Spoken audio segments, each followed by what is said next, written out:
सावन में शिव मंदिरों में बड़ी भीड़ लगती है। पूजा के दो प्रकार हैं। केवल भोलेनाथ के ऊपर जल अर्पित करना भोलेनाथ की सेवा नहीं है। मैं आपको पहले तो कुछ चीजें बता रही हूँ और मैं आपको बताती जाऊंगी कि कैसे कैसे पूजा होती है। शिव परिवार देवताभ्यो नमः मधुस्नानं समर्पयामि ततो शुद्धोदकम्।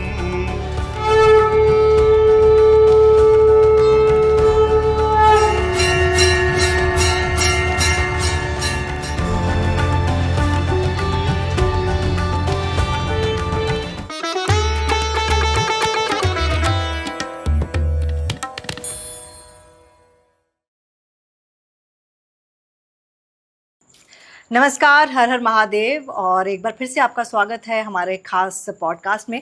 आज ये पॉडकास्ट थोड़ा सा अलग है, लेकिन इस पॉडकास्ट से आपको बहुत कुछ सीखने को मिलेगा और साथ ही आपको ये भी पता चलेगा कि आखिरकार शिव को मानने वाले भक्तों की जो भावनाएं हैं वो पूजा के प्रति आप कैसे उजागर कर सकते हैं, क्योंकि शिव पूजा करने का एक अलग विधि विधान होता है। और जब कुछ खास दिन आते हैं ना, जैसे सावन का मौसम आता है, वैसे तो शिव की पूजा विधि एक सी होती है, लेकिन कहते हैं कि सावन में शिव इतने प्रसन्न होते हैं कि जल्दी फल मिलता है। तो हमने सोचा क्यों ना अब शिव पूजा की विधि समझी जाए और शिव पूजा किस तरह से करनी चाहिए वो समझा जाए, ताकि हर किसी का जो भी सवाल होता है ना कि क्या चढ़ाएं, क्या पहले चढ़ाएं, किसकी पूजा पहले करें, वो तमाम सवाल जो हैं वो आपके जहन से ख़त्म हो जाए। मेरे साथ हैं त्रिशला जी, और त्रिशला जी आपका बहुत बहुत स्वागत है और बहुत आभार आपका कि आपने ये तमाम बंदोबस्त किया। और हमारे साथ पंडित जी भी हैं जो बताएंगे कि किस तरह से पूजा करनी चाहिए। तो शुरुआत आपसे ही कर लेती हूँ। हर हर महादेव। हर हर महादेव। देखिए तमन्ना, सबसे पहली बात यह है कि पूजा के दो प्रकार हैं। एक है या तो आप पूरे विधि विधान के साथ करिए और दूसरा है आप भाव से करिए। जो भाव से पूजा करते हैं वो तो भोलेनाथ को अगर सिर्फ नाम भर से भी पुकार लें तो भोलेनाथ उनके हो जाते हैं। अपने भक्तों पर अपना असीम प्रेम अर्पित करते हैं, अपना असीम प्रेम का आशीर्वाद उन्हें देते हैं। तो मैं आपको पहले तो कुछ चीजें बता रही हूँ। सावन में शिव मंदिरों में बड़ी भीड़ लगती है। लोग बड़े बहुत ज्यादा हर्षोल्लास के साथ मंदिरों में रोजाना जाके भोलेनाथ को स्नान कराते हैं। केवल भोलेनाथ के ऊपर जल अर्पित करना भोलेनाथ की सेवा नहीं है। आपने देखा होगा कुछ ऐसे भी सेवक होते हैं भोलेनाथ के, जब सब मंदिर से चले जाते हैं, जल अर्पित करके चले जाते हैं, तो वो वहां पर पूरे मंदिर की धुलाई करते हैं। बिल्कुल, पूरे पूरे मंदिर को अच्छे से साफ करते हैं। भोलेनाथ के पास में जो भी चीजें अर्पित की हुई होती हैं उन्हें अलग अलग करके और सारा शिवलिंग अच्छे से साफ वाफ करते हैं। उसके बाद में उनकी सजावट करते हैं, उन्हें वापस से श्रृंगार करते हैं। तो ये भी एक भाव है, ये भी एक तरीका है जो भोलेनाथ के भक्त उनको अपने तरफ से प्रेम पूर्वक भेंट करते हैं। उसी प्रकार हमने कई बार देखा है कि लोग घर से जल लेकर जाते हैं या वहां से लोटा लेते हैं जल का और भोलेनाथ पर अर्पित करते हैं। अब मैं यहाँ अर्पित कर रही हूँ, वो पीछे से आएंगे, वो ऊपर से उनके पीछे किसी ने आके धक्का दे दिया, वो जल भोलेनाथ पे ना जाकर वो तो मुझ पे गिरा। मैं कौन हूं, मैं उनको क्या आशीर्वाद दे पाऊंगी।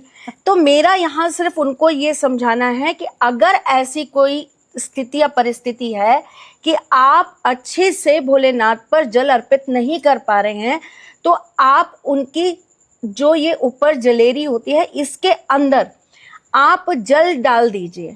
वो बूंद बूंद जल भी भोलेनाथ के ऊपर जाता रहेगा और आपको उसका भी फल प्राप्त होगा। भोलेनाथ की एक कहानी आपने सुनी होगी कि एक चोर उनके मंदिर में गया और उनके ऊपर एक घंटा लगा हुआ था, वो उसको चोरी करने के लिए उन्हीं के ऊपर पैर रखकर चढ़ गया।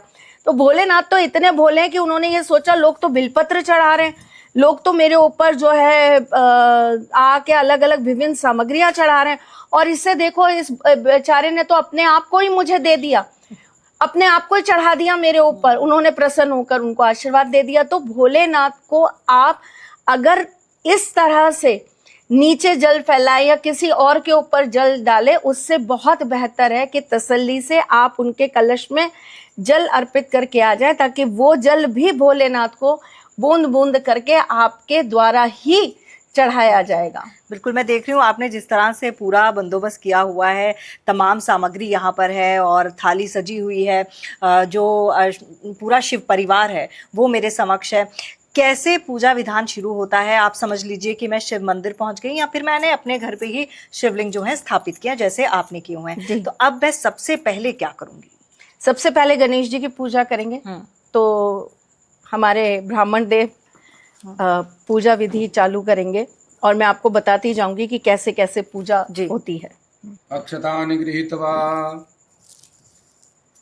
ये हाथ में चावल दिए गए हैं। अब इन चावलों से ही जो है पहले पूजन होता है। ठीक है। गणानान्त्वा गणपतिगुं हवामहे, प्रियाणान्त्वा प्रियपतिगुं हवामहे, निधीनान्त्वा निधिपतिगुं हवामहे, वसो मम आहम जानि गर्भधमा त्वमजासि गर्भधम् गणपतये नमः। ओम अम्बे अम्बिकें बालिके नमानयति कश्चन सास्त्यश्वकः सुभद्रिकाङ्कां पीलवासिनीम् ओम अम्बिकायै नमः। अम्मा पार्वती जी का पूजन हो रहा है। ओम जत्रवाणाः सम्पतन्ति कुमारा विशिका इव तन्न इन्द्रो बृहस्पतिरदितिः शर्म गच्छतु विश्वाः शर्म गच्छतु षडाननाय नमः। भगवान कार्तिकेय।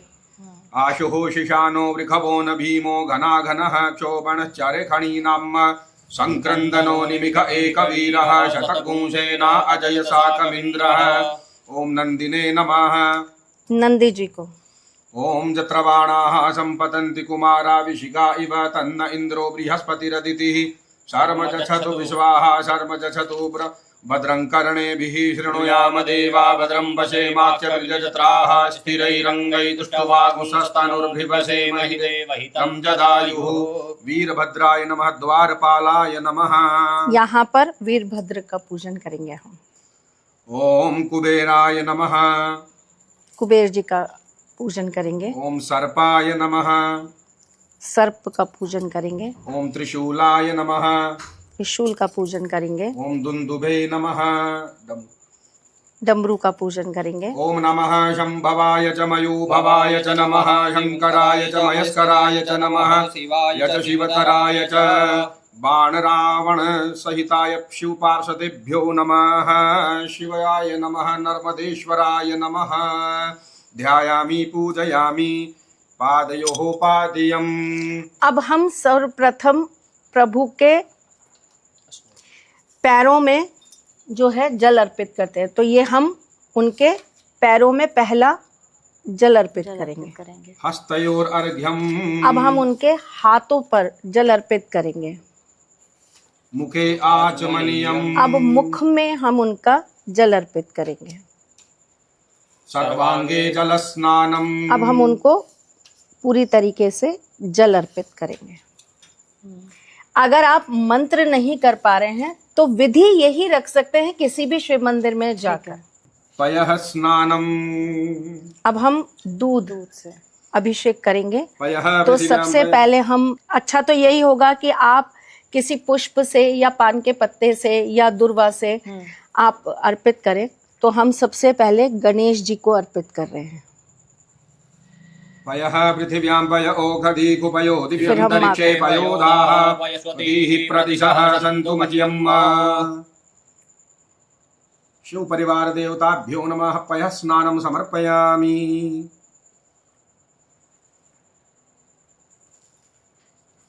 और हम फिर उसके बाद में शिव जी के ऊपर दूध अर्पित करेंगे। ठीक। 2 किलो 5 किलो 10 किलो दूध से शिव प्रसन्न नहीं होते। आप थोड़ा ही लेके जाइए लेकिन अच्छी से उन्हें अर्पित कर दीजिए। शुद्ध स्नानम। अब इसके बाद हम उन्हें वापस से पुनः शुद्ध स्नान कराएंगे।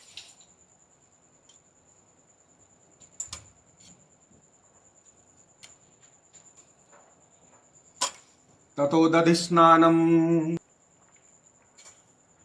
अब हम दही से पुनः उन्हें स्नान कराएंगे। दधिक्रावणो अधारिघं जिष्णो रसपश्यवाजिनः सुरभिनो मुखाकरत् प्रण आयु मुखितारिखत पयसस्तु समुद्भूतं मधुराम्लं शशिप्रभं दध्यानीतं मया देव स्नानार्थं प्रतिगृह्यताम्।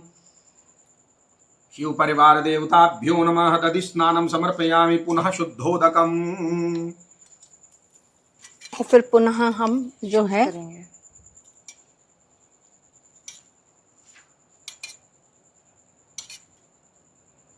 बेहद खूबसूरत।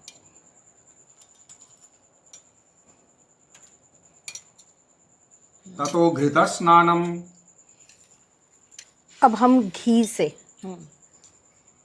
घृतम मिमिक्षे घृतमस्य जो निर्घृते श्रितो घृतम वस्य धाम अनुगवधमावह मादयस्व स्वाहा कृतं वृखभवक्षि हव्यम् नवनीत समुत्पन्नं सर्वसन्तोषकारकं घृतं तुभ्यं प्रदास्यामि स्नानार्थं प्रतिगृह्यताम्। शिव परिवार देवताभ्यो नमः। घृत स्नानं समर्पयामि पुनः शुद्धोदकाम्। ततो मधु स्नानम्, अब शहद से। अब हम शहद से मधुवातारितायते मधुचरन्ति सिन्धवः माध्वीर्नः सन्तवोखधीः मधुनक्तमुतोखसो मधुमत्पार्थिवगूरजः मधुद्यौरस्तु नः पिता मधुमान्नो वनस्पतिर्मधुमा अस्तु सूर्यः माध्वीर्गावो भवन्तु नः। शिव परिवार देवताभ्यो नमः। मधुस्नानं समर्पयामि ततो शुद्धोदकम्। पुनः शुद्ध करेंगे।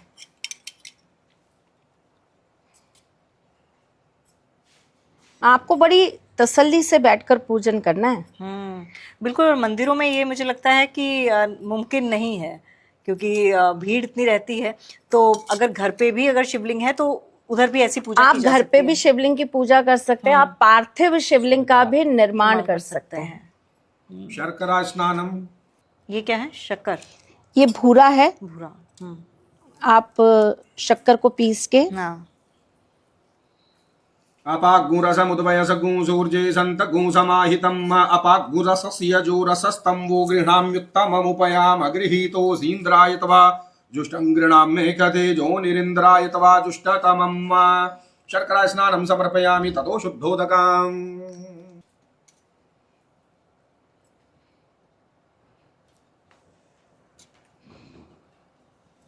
जिस भी चीज से स्नान कराएंगे उसके बाद आपको शुद्ध जल से जल प्रवाह करना आपको बहुत जरूरी है। गंधोदक स्नानम, ये आप जो भी सुगंधित द्रव्य होता है, जैसे हाँ अगर हम कहें नहीं इत्र नहीं, जैसे अष्टगंध हो गया, अच्छा है ना, चंदन हो अच्छा, गया, ठीक है।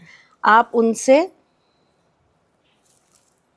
देवसवितः प्रसुभज्यं प्रसुभज्यपतिं भगाय दिव्यो गन्धर्वः केतपुः केतन्नः पुनातुवाचस्पतिर्वाचन्नः स्वदतो गन्धोदक स्नानं समर्पयामि ततो शुद्धोदकम्। ततो उद्वर्तनम् पंचामृत स्नानं पंचनद्यः, पंचामृत जो हमने अलग अलग दूध दही हाँ, सब शहद जो, चढ़ाया वो सब हमने एक लोटे के अंदर मिला लिया। अब हम उन्हें अर्पित करेंगे। पंचनद्यः सरस्वतीमपि सस्रोतसः सरस्वती तु पंचदाशो देशे भवत्सरितः। शिव परिवार देवताभ्यो नमः। पंचामृत स्नानं समर्पयामि पुनः शुद्धोदकम्। तमन्ना, इसमें कुछ चीजों का ध्यान रखना होता है। जैसे तांबे के लोटे के अंदर जो है आप वो नहीं चढ़ाएंगे, दूध नहीं चढ़ा है ना। अच्छा ठीक है। और जब आप स्नान करा रहे हैं तो अब आप ये चीज का ध्यान रखेंगे कि स्नान कराते वक्त आप उस जगह को अच्छे से साफ जरूर करें। ठीक है। अब हमने प्रभु को इत्र अर्पित करके उन्हें पुनः अपने स्थान पर स्थापित कर दिया है। अब हम उन्हें वस्त्र अर्पित करेंगे। ये कच्चा सूत होता है जो हम उन्हें अर्पित करते हैं। यज्ञोपवीतम्, अब ये हमने जनेऊ, और अब 2 बार हम जो है जल छोड़ देते हैं।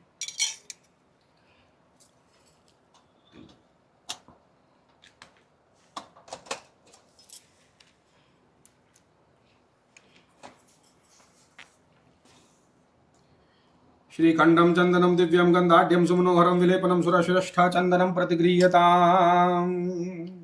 चंदन से तिलक किया, प्रभु का चंदन से तिलक किया। गणेश जी का हम तिलक करेंगे रोली से, माँ का तिलक करेंगे रोली से, कार्तिकेय जी का करेंगे रोली से, नंदी जी का करेंगे रोली से,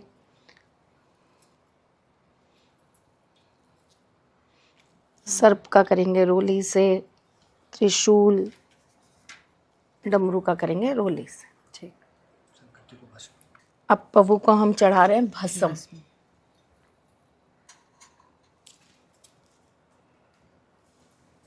अक्षतानि अक्षता च सुरश्रेष्ठः कुङ्कुमाक्तः सुशोभिता मया निवेदिता भक्त्या गृहाण परमेश्वर। ततो पुष्पाणि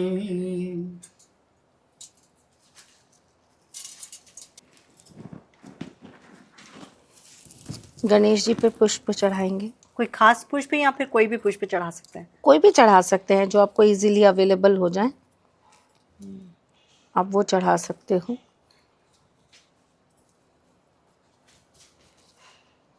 और कमल का पुष्प भगवान शिव को बहुत अति प्रिय है, तो हम भगवान शिव को कमल का पुष्प अर्पित करेंगे। दुर्वांकुरान् दुर्वा उन्हें बहुत विशेष प्रिय है, तो दुर्वा हम उन्हें ज़रूर चढ़ाएंगे। और गणेश जी को भी हम दुर्वा जो है वो चढ़ाएंगे, और नंदी जी को भी। अब आप जो भी अर्पित करना चाहे, जैसे कि बेलपत्र हो गए, आप धतूरा हो गया, आप जो भी अर्पित करना चाहते हैं वो आप प्रभु को आप अर्पित कर सकते हैं। ये तमाम पूजा विधान जो है वो संपन्न हो गया। जी जी। और अब क्योंकि लोगों का कहना होता है कि इस पूजा विधान को रोज करना चाहिए, मनोकामना पूर्ण होगी, भाव अच्छा होना चाहिए, वो तो है ही। क्या 365 दिन की मैं बात कर रही हूँ, सिर्फ सावन की बात नहीं कर रही, इसी पूजा विधान से पूजा होती है? जी बिल्कुल, पूजा तो देखिए विधान से इसी प्रकार होती है, पर अगर आप कुछ भी नहीं कर पा रहे हैं तो मैं फिर वही कहूंगी कि भाव भगवान के भक्त के लिए बहुत जरूरी है। और अगर आपका भाव अच्छा है, आपके भगवान के लिए आपकी भावना अच्छी है, तो आप सिर्फ एक लोटे के अंदर जल लीजिए और प्रभु को नमः शिवाय करके अर्पित कर दीजिए। बिल्कुल। किसी खास मंत्र का जाप भी कर सकते हैं? नमः शिवाय, ओम नमः शिवाय। और ये अब हम धूप जो है सबको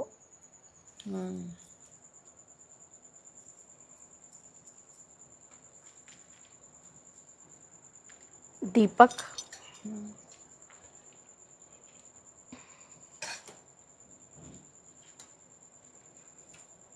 बड़ी सकारात्मकता आ रही है ये देखते ही।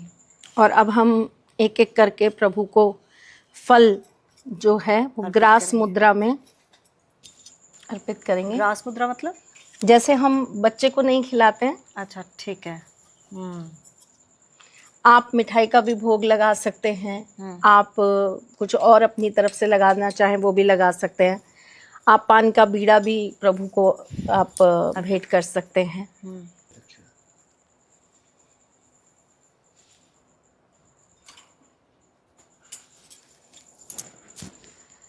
ये चंदन की छाल की जो है माला है, ये हम श्रृंगार में भगवान को अर्पित करेंगे।